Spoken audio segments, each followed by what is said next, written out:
Good evening, everybody. This is the sharing of the 9th of May 2026, the first day of this trimester of the new sowing. The title of the sharing is Keep It Simple. We will see how important this is. In Spanish, to get complicated is the same meaning, right? Okay. The public sharings are always organized from the questions and reflections that people send us. We also have some interesting dreams, and we will gather all of this and make of this moment a moment of expansion of our consciousness. Someone had not exactly a dream, but the person was waking up in the morning, and she saw a huge sandal, a sandal very simple, the ones that in Brazil we call Havaianas or the flip-flops, very simple. But it did not belong to the left foot or the right foot. It was a sandal that in her vision, it would serve for the 2 feet. It truly was so big that it was almost the size of a person. And here she perceived that it had a symbol. You see, first, how important is to pay attention to the moment when we fall asleep or when we wake up. Because it's in that moment when our consciousness is trying to refine the balance between being incarnated and at the same time connected to the inner world. So this moment that is previous to falling asleep and at the same time when we awaken is when we eventually, something turns more conscious in us. So this person woke up, she was calm, and then she had the impression of this sandal. And the sandal was pointing to the left. So she would see the sandal and it was pointed to the left side. When the soul needs to impregnate us with something deeper, the symbols are very simple as well, very direct, and eventually, apparently airtight. So in an image like this, a flip-flop, a huge flip-flop, and the person there, or rather the soul, doesn't give the brain the time to manipulate it, manipulate the information, do you understand? Because we know we have an astral body that is very malleable, very creative, a mind that is extremely stimulated. So anything that comes into that place starts to be permeated by many of our elements. So the sandal was black. This means the sandal was very neutral. So when the soul needs to bring us an impulse, many times she makes use, and depending on the temperament of the individual, from something very synthetic, objective, and so that it doesn't give any time to mix the information. So in this case, it appears that your inner world is showing that you need to give a larger step. A big sandal can suggest that greater steps will come your way, and that this step should not be given in the duality of left foot or right foot. This means in our understanding, in our dual comprehension of life. Truly an important experience. As since this sandal was pointing to the left, it could also mean that it's to do with the manifestation of something within you. When something directs to the left side, it's the side of manifestation. It's our incarnated side, let's say. Today we will close the study with an interesting question about the incarnation, with something that touches us all, but we'll do it at the end. So our inner world makes use of an impression, and many times it's not even important to understand or not, but to go into the impulse. And to try to avoid, especially for those pair or the temperaments that are even, that like to give a lot of color to the impression to actually give it a feeling of love. So the symbol came like that. You see it just as it comes, and you allow the code that comes through the symbol can dialogue with yourself and construct a condition to express in your life.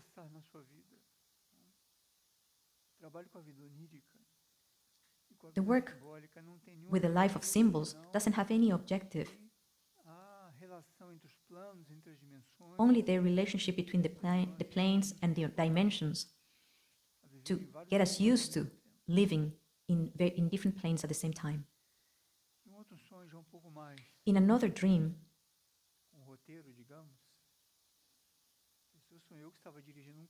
the person dreamt that he was driving a car,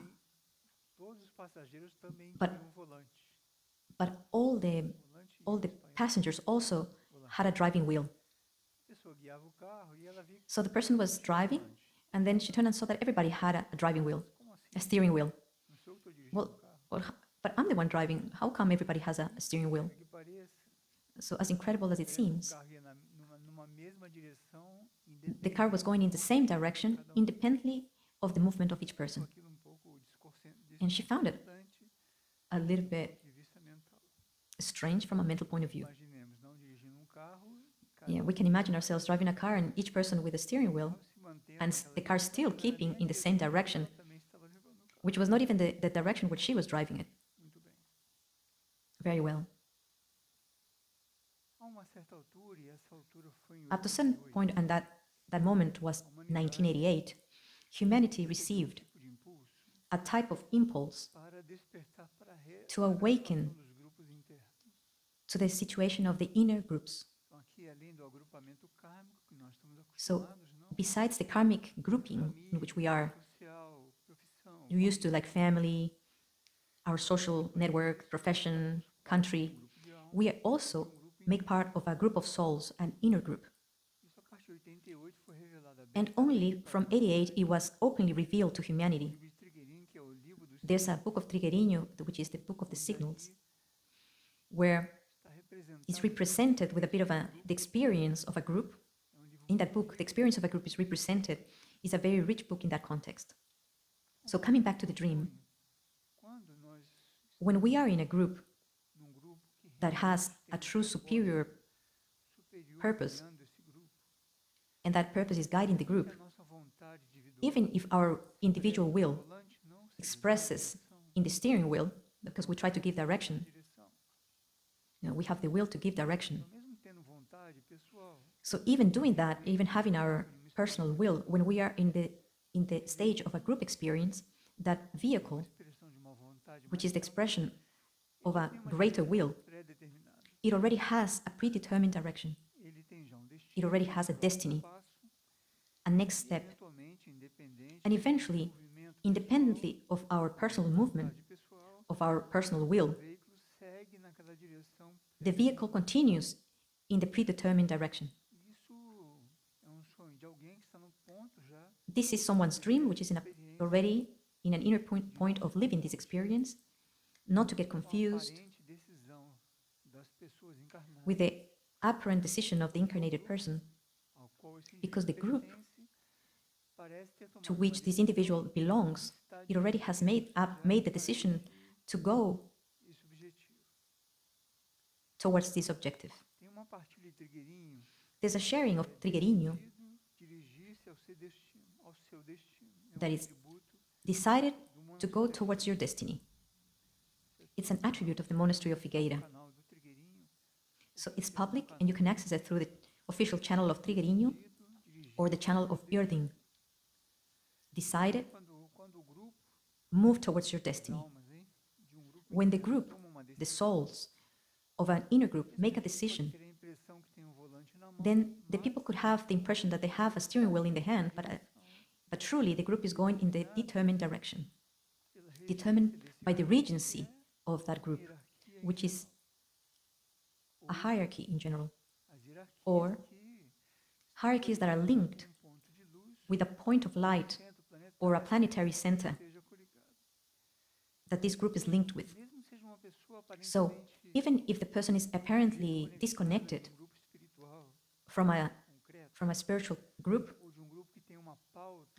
or from a group that has already of something that we call the planetary center, because this is so inner, and on the other end, on the other side, it's so close to the consciousness that of who's honestly searching and is sincerely searching for a superior world, that it happens independently of the external reality. As this person is a person that I don't even know. I don't even know what group or what group she's part of. Well, after this, here's a question about the planetary centers, and we'll come back to help with this context. And in the last dream, one person had a dream. She was looking at the mirror, and every time that she was looking, every time she would look at the mirror, she would see herself with a different aspect, different clothing, different appearance, different hairstyle, different face. And when she would move away from the mirror, there was a white wall, and she would see herself as she is. She will get back to the mirror, and again, she would see something different. What can this be? See, we are part of a collective consciousness. And this collective consciousness creates cyclically a type of patterns that create form and thoughts, and what also we call style, fashion. And from that form of thought, it comes to be something that is almost like something that demands, even for the rest, unconsciously even. And so those people that do not follow the pattern, we know how this works. Nowadays,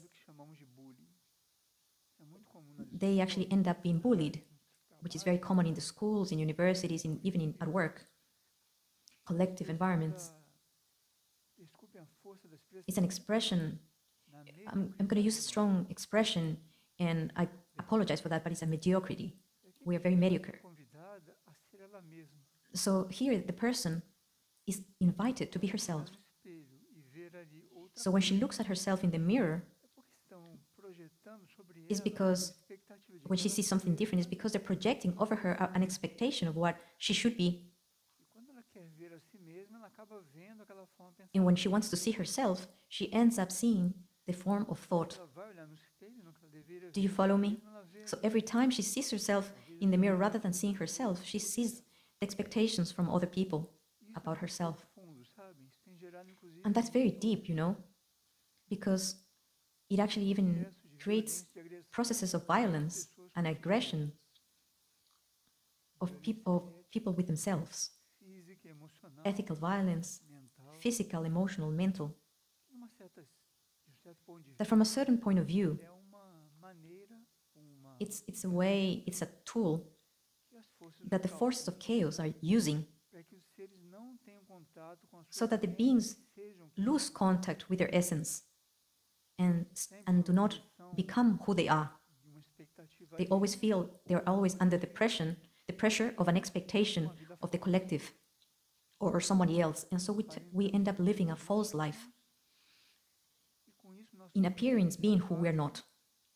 And in that way, our inner world moves away from us, and that energy, which is very chaotic, finds a place and empowers of our consciousness, and eventually makes a different type of experience. And that's very sad, let's say, because children and young people are living this very much.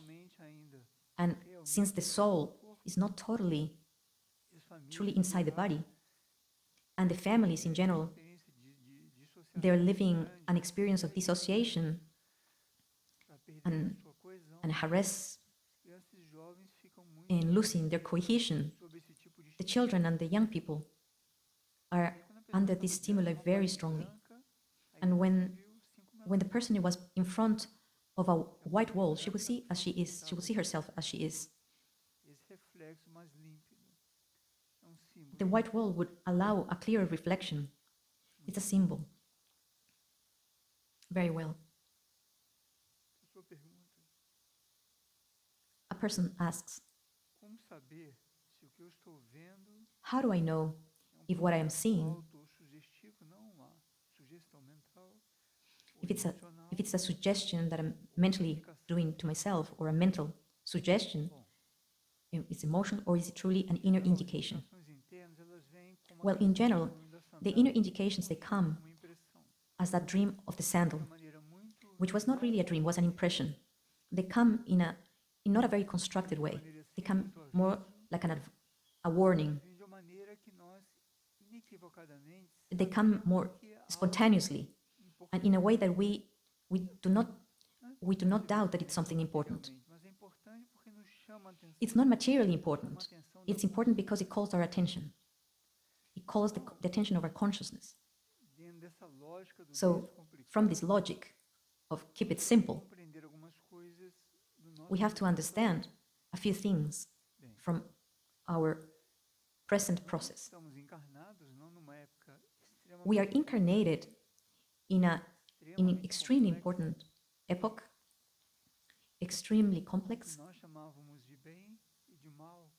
what we used to call good and bad. Today, they receive a type of element that we call chaotic forces. So what previously it was called conversion, transmutation, transformation, spiritual awakening, depending on the trajectory of the individual, this situation has a name, and each one searches for that name, for that reference. So we have come to the moment when we are living a profound transformation, or what we used to call bad could become, or could live a healing, a liberation, and that's it. Today, the process of the end of the planet, of the transition, and all of this, what we call the forces of chaos, are very active. And those forces of chaos, they create a type of, they call this like a blurring that makes, like something that makes it difficult from us to navigate and perceive the limits between good and bad, which is something very ample, and we won't talk about it today because each one has its own reference about this. So they do this to make it more difficult to have discernment in relationship to this. Makes it difficult because we have a lot of self-concessions, self-indulgences from a certain point of view, and that starts losing its reference of what the universe says good with G, capital G, or something that is not so good, or bad, with a capital B, which are the involutive forces. Chaos is in between all of these, creating confusion, making it difficult for us to discern where's the limit from our point of evolution, in front of our own consciousness, whether it's good for our evolution, or for what we're trying to give to the world, or maybe not so good in front of our moment, on the moment we're living. So coming back to the context, if we lose the discernment of what is our aspiration, and when an ambition comes in, if ambition came in, then it's going to start to suggest to us many experiences. Ambition is going to create a series of impressions or indications that at the bottom, it's again the steering wheel of the dream. You want to keep the control or the command of those suggested impressions, and not exactly an inner indication. But many times, however, the soul in the inner world allows this to happen, so that eventually, at a certain point, it was going to place us in front an impression of something we didn't build, and it's going to break a paradigm, depending on the temperament and how our inner world accompanies our human consciousness. Now, when the indication comes from within, it clearly starts to train us to perceive what comes from in us, inside of us, which is an inner indication, and what's a fantasy or something that has been created by a collective form. That comes mainly when we do not negate an impulse that comes from within and that makes us uncomfortable. Did you ever live the type of inner indication that even can come from another person, even from a book, from a situation, that brings an impulse of transformation? Deep down, we know that that's true, but we cannot react because innerly we know that it's true. But then we start mobilizing the human reaction. So in the way that we learn how to accept, that what makes us upset, that's what upsets us humanly, then we get trained to perceive when an indication is true. I don't know if you were able to follow me. In the way that we tune ourselves to this perception of the relationship with the indication, with time, when an indication comes, that eventually would be even positive, or comes from somebody, that somebody wants to actually make a comment which is like try to make us feel happy, then we already have a rejection towards that. So we start training our sensibility and we learn to discern when an inner indication, what is an inner indication and what is a self-suggestion. What's most recommended is that not to be impulsive with none of that. So if we have an indication or an impression, we make notes of that. There are temperaments that do not make notes, but they register in their consciousness, and we keep it in our inner world. And throughout the day or after several days, it becomes clear. It starts making part of our life. It starts making sense. And to a certain point, that becomes clear to us.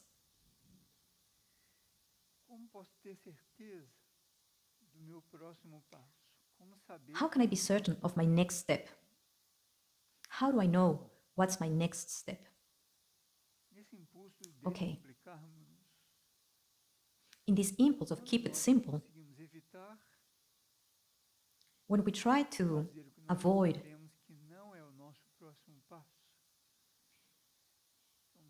to do what we already know that is not our next step, we eliminate what's not, and gradually what is going to start coming to surface. You see how simple it is? Keep it simple, because the spiritual path is very simple. First, because it already exists. It's not a path that we will construct. We have a lot of illusions about this. A lot of illusion. Like in that dream of the vehicle, there's already a road, a path for us. What we do in each incarnation is to re-encounter that path where we stopped in a previous incarnation, and we try to retake from that point on, so we can continue to our next destination. So when we stop doing what we already know that is not our next step, this means to repeat that which we already know that does not correspond to us, then our next step sooner or later will come, will show itself. So the most important thing is to keep the pure aspiration, to be genuine, authentic, to learn to migrate from that point of the path of the aspirant, where we determine what's going to happen with us, to the beginning of becoming a disciple, where we learn to let go and to surrender what we need to live. So we give direction with our aspiration, and we learn to stay relatively surrendered, awaiting for a signal of what we call our next step. So when we do not do what we already know that is not our next step, we will probably tell our inner world and to the universe that yes, we want to follow something authentic that does not come from our human consciousness only. And sooner or later, now, what's the length of that sooner or later? When the time comes. There's a law that says, whoever persists to the end, he will be saved. I mean, you say, but that end never comes, because the end didn't come yet. And the logic of this is not a human logic. Because first, we have to understand that our experience is not only this, what we see. Who we're now, we are a point in a current of hundreds of incarnations in the planet beyond the experiences in the universe. So what happens with us is part of a very, very long process, very old. And who knows this logic and this sooner or later is our inner world. So eventually that inner world observes that exists still a trajectory to follow until it really shows us the next step. We refer here to a step that in the incarnation is an important step, a step that corresponds to the program that the soul came for the incarnation. So it's an important step. So let's not make it complicated with that, because then you start getting anxious, you get a little bit restless, and then you create a next step. Or you follow a next step that collectively in your environment, it's been pressured on you, but it's not your time yet. So avoid doing what you already know that you should not do. The first step is do not precipitate. So this is not an invitation to inertia or not to take an initiative, but it's an invitation to be prudent.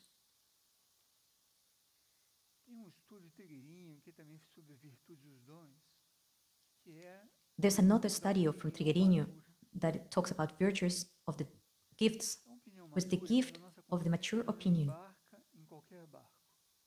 A mature opinion is when our consciousness does not go into any ship. Do you know that collective impulse that now hundreds of times a day with technology, with all of that exists, and we go into sometimes we don't go into anything in truth. If we are in the center of our aspiration, of our inner union, trying to refine our process of listening to our inner voice. So again, we need to be very simple. To be simple is not to be innocent or be superficial. Is to have faith. Is to remember that we have an inner world, and we create a condition for this inner world, for it to find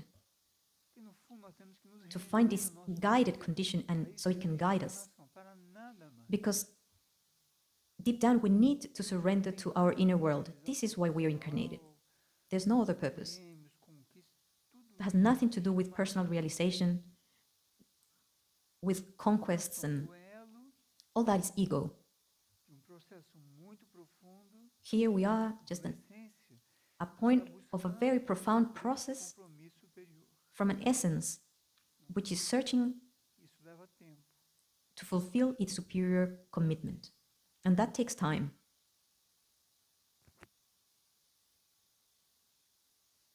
So what to do with all the acquired knowledge?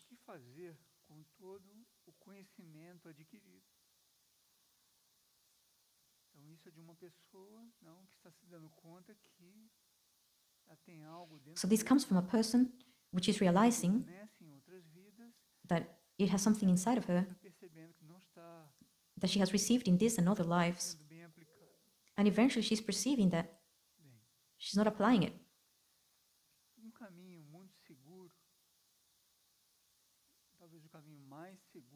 A very secure path. Maybe the most secure path for us to live what we have received is to serve. Symbolically, in that moment of conversion that Jesus said to someone, go sell everything, give it to the poor, and follow me. Eventually, it was not a physical question and only material. It was a symbol, a symbol. Everything that you have, that you've acquired, that you have received, disponibilize it, give it. Give it to somebody who has nothing. So even if we are on a remote place, we're unable to serve, make an offering. Or the environment is hostile, still make your offering. Search to serve and place your consciousness available. And that knowledge is going to start organizing within you. It's going to polarize through service. With a certain activity, maybe through a need, or maybe through the need of somebody else or an environment, all the knowledge that you acquired is going to start to transform in a fruit. Jesus said, by the fruit, you'll get to know the tree. So we have faith, we're devout, we're spiritual, we're mystical. We do this, we do that. But then we don't generate fruits and we don't serve. So it appears that that tree is going to dry out. What did Jesus do with that? With the tree that dried? With that tree that didn't give fruits? Okay. So place yourself available. Keep it simple. Offer it. Offer what you have. And mainly what you do not know that you have. That's another point also. Because the collective consciousness tends to create an expectation on us, and it keeps molding what is useful or not for society as a whole. So the logical of the human evolution and the spiritual logic are different. The communication between human beings is much more profound than the superficiality of human relationships. So as you find within you this genuine aspiration to offer yourself and to expose the knowledge, the acquired knowledge,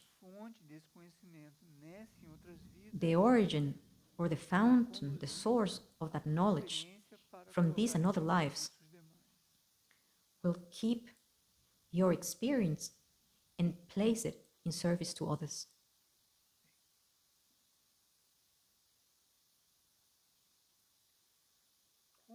Well, how to recognize and embrace our own shadow without guilt and live in this as an opportunity for spiritual growth. Shadow is that which is a reflection, our reflection. When we receive an impulse from one side, we generate a shadow from another. It's a symbol of the experience of the incarnation. How do we recognize and embrace our own shadow? First, we have to understand or search to understand the process of the incarnation and don't get confused with that. So if we first accept that we are our spiritual essence, that we're here, that we're going through here, and that we have already gone through hundreds of times, that we bring in our essence also a profound code of the universe.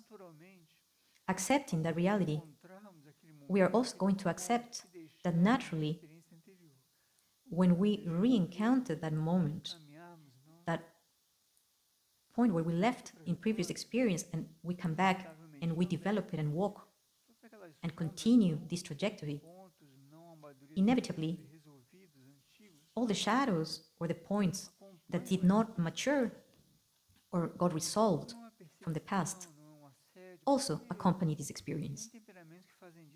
And that's not a persecution or harassment, because they are temperaments that make of this something very complicated. Keep it simple. When we are more simple, we will come closer to Christ, who was extremely simple.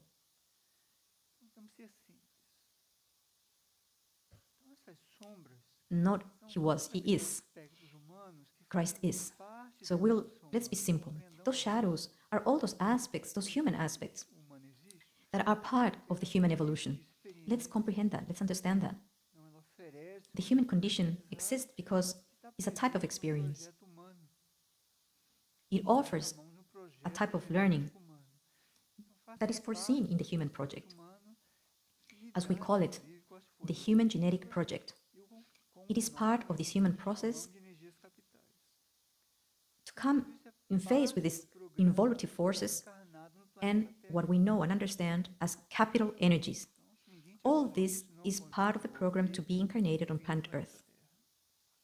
If no one told you this when they gave you your ticket, welcome to planet Earth. The conditions this.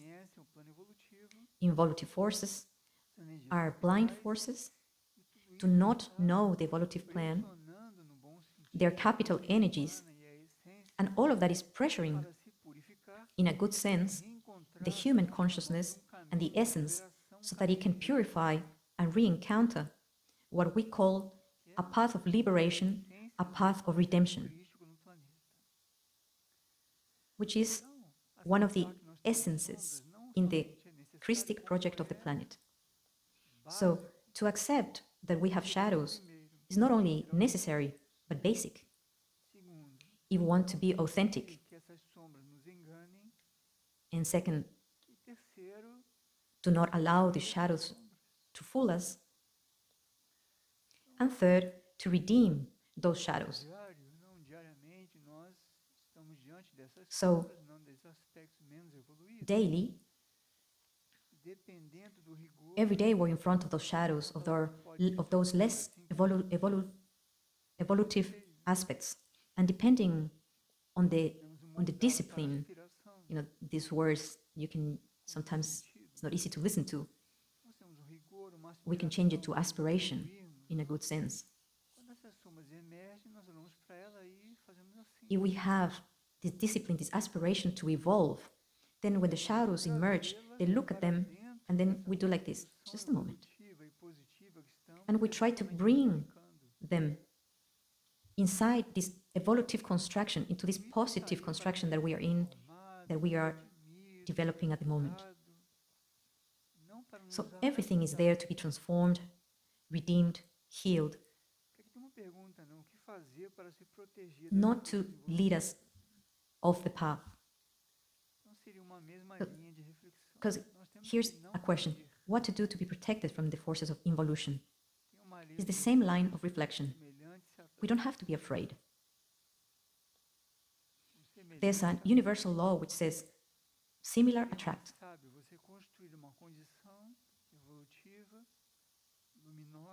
So it would be wiser to construct an evolutive condition, luminous, strong, authentic.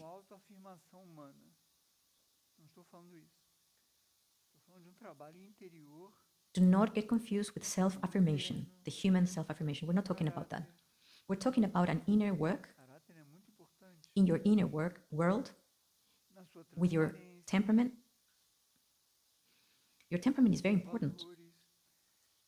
In your transparency, with your values. So you start consolidating what we call human nature. We go consolidating that everything that corresponds, that what does not correspond to that, is going to also be attracted towards your consciousness to be transformed. So you use that as combustion for your transformation. Do you follow? You use that shadow to illuminate even more your path. Do not be afraid of it. Sometimes it comes as a dog with 3 heads. Well, then make the sign of the cross. Or look at that and then and say, I am not that. That's not to defy, it's not to be afraid. They're very different.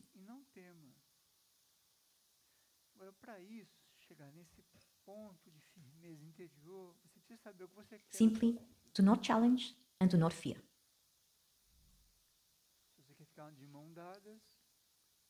Now, to reach that level of inner firmness, you need to know what you want of your life. If you want to give your hands with all those reflections of the mirror and not be yourself, or if you want to be yourself deeply and to discover your higher I am, so that you don't fall in the trap of self-affirmation. So we're consolidating that what we want to be, spiritually speaking. And if that is given to service to Christ, to the universe, however we understand it, it will form in us a filter. So that what comes to us is not, it's our shadow or from the collective, an involutive force, whatever comes our way, it will have a margin, it will have a distance from our consciousness. So we're only going to feel guilty when we have or are being too permissive with us, ourselves. When we know that eventually something is not any longer part of our consciousness, and we still allow it, and we still allow it, that shadow gets bigger and bigger, and one day the consciousness, our deeper consciousness touches us, and look, when our deep consciousness, the deep consciousness does not make us feel guilty. Be very vigilant. Guilt, it's a mechanism generated by the involutive forces, and they paralyze us. They try to generate in us a feeling of that we are incapable. So when a person feels guilt, it eventually, that person starts saying, no, I'm not able to do that, I don't have a way to persist, I have no condition to keep going. So it doesn't work like that. When the consciousness touches us exactly to remind us, look, you have potential. So do not give in to that shadow. In the subconscious of collective life, there's a lot of impulse for guilt. A society that lives of betrayal and relative commitments, inconsequent commitments, decisions that are not consequent. So it's inevitable that this guilt doesn't surrender the consciousness at a certain moment. So let's not fall into the trap. Shadows are there. The aspects are there to be redeemed and to be the combustion for our own transformation. And since we're not initiated beings, we do not have absolute control over our vehicles, eventually a shadow makes us promote movement, a movement without control, and we look at that and say, again, and we fight. No, we don't fight. We are very calm, with a lot of neutrality, as much as possible. We embrace that again, and we correct that trajectory. And we do that one day after the other, once and again. At a certain point when that comes, and when it's going to make that move, I come forwards first, and I say no, not more. And that's the process of the initiation, in the small things of every day. There's an impulse from the hierarchy that says that through the small gestures of love and self-control is what you make up your life. Simple as that. Because he who carried the cross for minutes or hours open an initiatic path for all of us to live it through lives. It diluted that process for lives. So we have to take our cross and follow our superior path. When we are blaming somebody else or giving responsibility to somebody else, then we're just wasting our time. It means we're not yet on that point where we can remember that we are responsible for what we live, having had created that condition in this or in other lifetimes. So, whatever it is, just give thanks and have a lot of discernment. And to not go into the boat of the guilt, because guilt is something that is very involutive. It's there to paralyze you, to generate a belief that you're not able. And that simply does not exist. Let's not complicate the situation. It does not exist.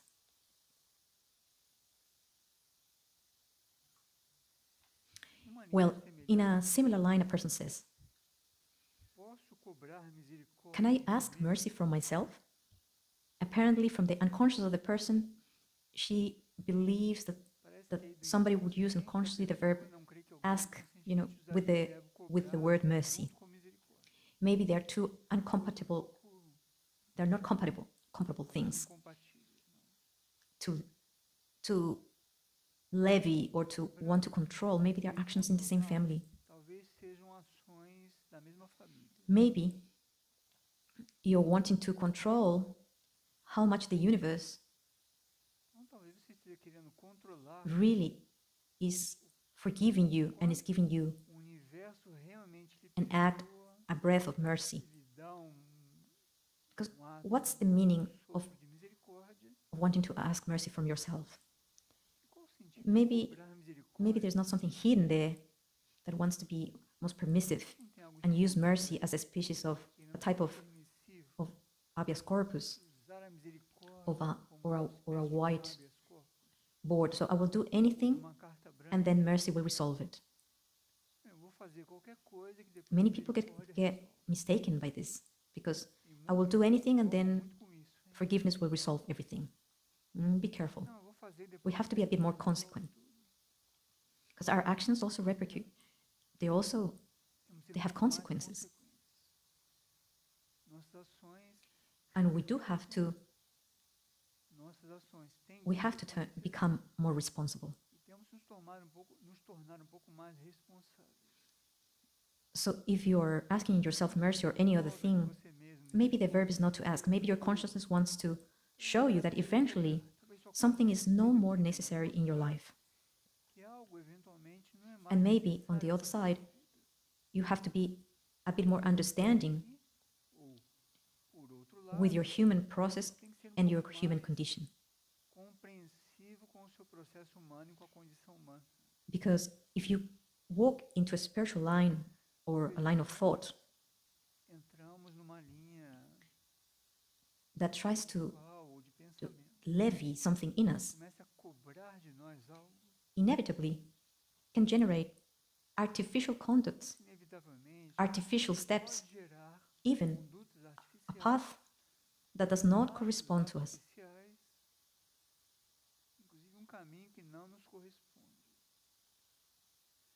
That does not mean that the discipline offered by algum path or some reading cannot help us to gather our energy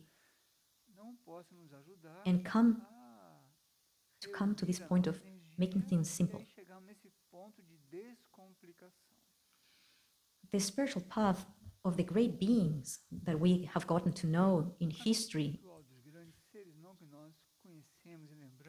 at a certain point, they always went through a path of a lot of simplicity, of surrendering, of service and silence. It was not a path of conflict and battle it wasn't. It was always a very simple path.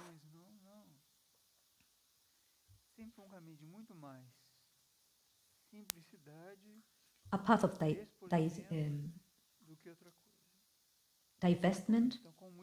How it is combined with the disciplines? Combines because we are beings that those highly evolved beings were showing in their incarnation the result of a process. We can be in the stage of the process where we still need all of this. So, but be very careful with the verb to demand.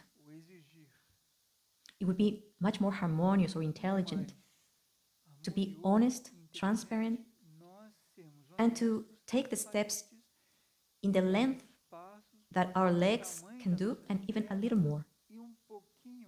In that little more, we do that special effort of whom really knows that there is the grace of state, and we always want to do a little effort more that is prudent. Then we will always have the grace helping us, and we will be able to take that step. So this issue of keeping it simple is very important.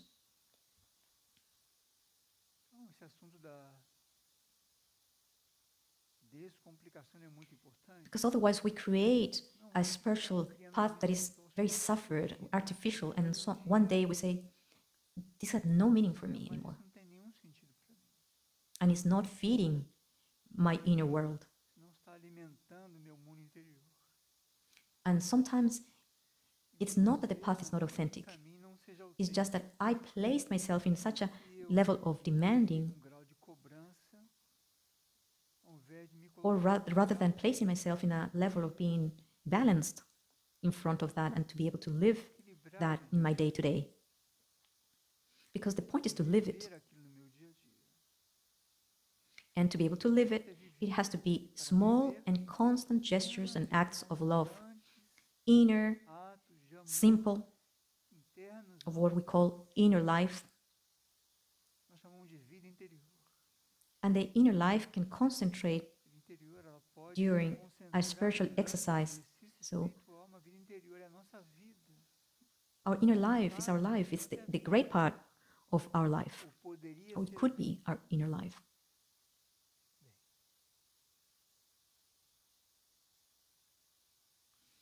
How to calm a heart which is disturbed and its ego tries to feel legs from outside, and the inner perturbation increases?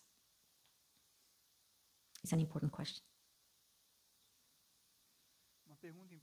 That even many who say that they are in a spiritual path, they still search for a lot of feeling from outside. When they generate a condition of an inner impulse that elevates the vibration, the consciousness elevates its energy. The vehicles that are slower, they remain in a frequency and they're a bit orphans, needing something that feeds that level, because otherwise they feel a discompensation. That's very common in spiritual life. Wisely, in the old disciplines, it was all inside a rhythm. In the lamasterios, it had an impulse of the consciousness. The individual had a time to withdraw, a moment where it could wait and give time for its vehicles to come to a point of balance and could assimilate the impulse and vibrate in that frequency, assimilating that energy, and after that, retake a meal or a social interaction, whatever it may be. So a person with this difficulty, it says, a restless heart, which ego tries to fill some spaces from outside. You also need to keep it simple. When something comes and makes you get restless, you also know that something in us is very close to transformation. As incredible as it may seem, is very close of convert that in what Christ is calling its maximum tension. Perceive? That Christ is almost, something is turning the spiral, is turning the spiral. When it comes to that point, we interpret that we have to feel that with a vibration with the same level. So it's very important that we observe that, and that happens daily with us. So something's going to take us to the limit, and we have to learn to reach that limit. And when we see that that is going to break, we don't do anything. In that moment, we become silent. Then we become silent. The intelligence that is conducting that is going to regulate, calibrate that attention, that tension, so that is not an overstimulate and does not become, take us in a, takes us to try to reach in a quicker way a complement that is vibrating that same tension that comes. This is what marketing does with us. I won't go into that because I'll keep feeding what's not. This propaganda. That's what generates in a few seconds. It brings your consciousness to attention, and then it offers you something. It offers you a product. Your trip, that you dreamed of. A trip on the boat, on dawn. So we have to live that tension, that ardent tension. Yes, of course, these are sharings that we understand that for people who have come here, that so we almost understand that people who come here were almost on a parachute, but maybe it wasn't just a parachute, eh? That somebody brought it by the hair and is here on YouTube or video and is here listening to all this. Somebody who's searching for something superior, something for that's someone who's wanting to come out of that media, these circles and circles that is being almost taken to a place which is not very comfortable or very nice. So if we want to awaken from all of this, we have to listen to this with neutrality and observe our life and how this presents. And if this an instruction or a reflection which is useful, we find useful, then we make the experience of living it and apply it and see how it works. Now, to conclude, a person asks,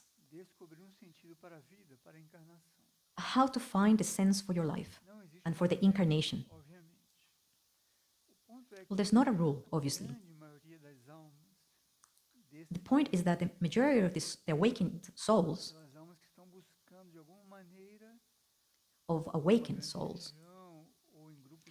souls that are searching in some way, either through a religion or in mystic groups, whatever the way, or servers, there are some simple souls that the yoga that they have is the union with Christ is through service. Sometimes they're beings who have no religion and have no conscious search. And their own life is the search. So we have to be careful with our preconcepts. So coming back to the context, the great majority of the souls, which are in this context of expressing something superior, they already know that incarnated in this time to serve. They know that they're here to collaborate with the rescue operation. Rescue, which is the universal movement of Christic energy, which is elevating the vibration of the planet, purifying the levels of the planet to conduct the planetary consciousness of humanity and the kingdoms as a whole to another frequency. We've been prepared for thousands of years for this moment. So some souls, the ones with more experience or souls that offered to incarnate in this time, at this time, are here for this, to cooperate with all of this. There's an attribute and also a recording from José Trigueirinho, what is to be a fountain of help to the rescue plan. So there are souls that awakened to want to be a fountain of help. They know that to be a source is to generate within themselves a condition to donate, to be in condition to give, to be a source. Can you understand me? And not to demand. That's the other big part of humanity, of what humanity is living, is demanding consumption.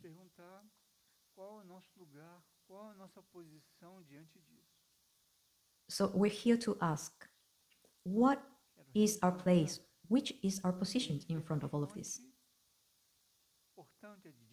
Do I want to re-encounter this being of source? So, which means I'm going to become available, I'm going to donate, I'm going to offer and to serve? Or do I want to be, as the great majority, I want to keep, I want to possess, I want to realize, I want to self-confirm? So we have to place ourselves in front of this reflection, because it could be a key that's going to turn the drum of the door to one side or to the other. So are we going to dress a sandal as in the vision of the person, a huge sandal that's pointing to manifestation, for the expression of the inner light? Or are you going to be searching there with all those other shoes, all those other paths, because this is a symbol? Are we going to walk where it was not foreseen for us to do? So this is a choice we have to make. And many ask, okay, but I have this consciousness, but I do not see my next step. Maybe you're insisting in that step, which is not your next step, as we already said. Avoid what you already know that it's not meant to be. And many times the soul does not present the next step because it wants to see if you truly are going to desist from that path. Because deep down, you still follow it. So your soul is looking and watching that this individual wants, but it doesn't want. It wants, but it doesn't want. So then the soul will, let's see, that soul presents to you what you truly insist that you want to see, or places yourself in front of that trial, in front of that experience that was forced by you, and that what you were not accompanying with discipline or the needed aspiration comes, emerges to create a great confusion in front of yourself. And since the soul knows us deeply, knows what we are, because we are an expression of our soul, she is an incarnated soul. So our personality, so that the soul has to deal with a lot of wisdom, a lot of parsimony, and a lot of attention. It already knows all those shadows, all those ins and outs, and eventually it's going to place us in front of an experience that eventually knows it's the next moment. It's not going to place us in front of an experience that it knows it's not the right time yet, because it has the meaning for your incarnation means you have that aspiration, you need that exists, that you know that this meaning exists. Not only that you know it innerly, but you also know and you're living this meaning. This is the good news. And because of one reason or another, externally, it hasn't come for the moment for you to express it fully. Since we are before a person who, before the sharing, had a dream with this huge sandal, that was a dream that was shared by all of us, so that we also hope that there would be a big path, not a humanly big path, which is ambitious or egoic, of self-realization, but a big path from dignity and spirit, of the value that we apply to our life, apply through service and an offering in this moment of the planet. So this could be happening already with yourself, with you. When, if you are more unsatisfied in a certain level, maybe it could be the greatest spiritual protection. So don't get confused. How do I live this externally? Avoid what you know that you do not have to live anymore. And sooner or later, your life, whenever it will look, it will show you that you will be a more prepared ship to receive this wind of higher life, and you will feel a great relief. So be patient, because this doesn't get resolved in a click. It's not under our control. Very well. Let's keep it simple. Our inner life is there, waiting for us to say yes.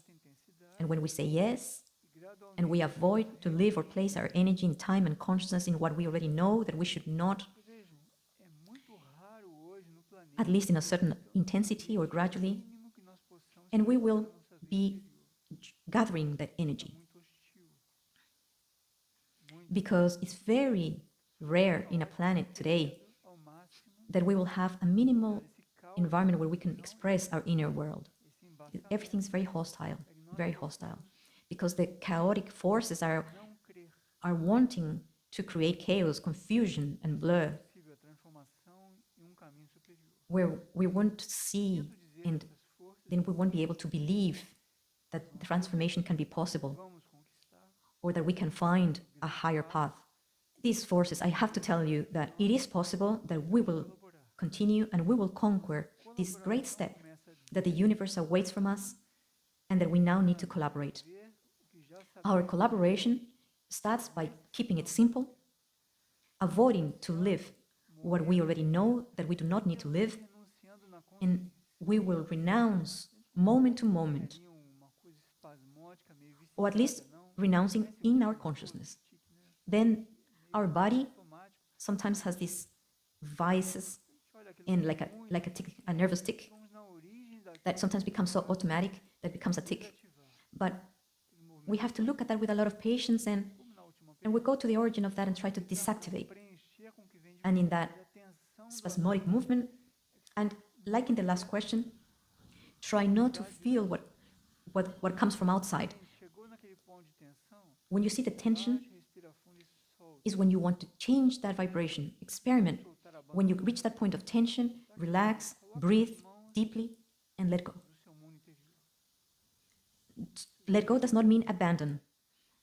Let go means place it in the hands of your inner world. It's going to give you a lot of relief, because the tendency of the collective is that we can feel that with what comes from outside. That's the propaganda.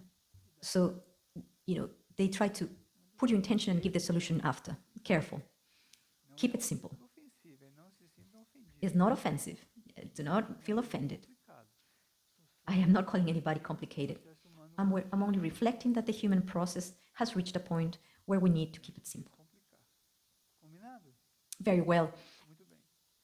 Our next public sharing, it would be recorded in Brazil. I will be in Brazil from May to August. And let's see how the tourist continues, right? Good, simple path with that sandal. And let's see where we can reach. Thank you all.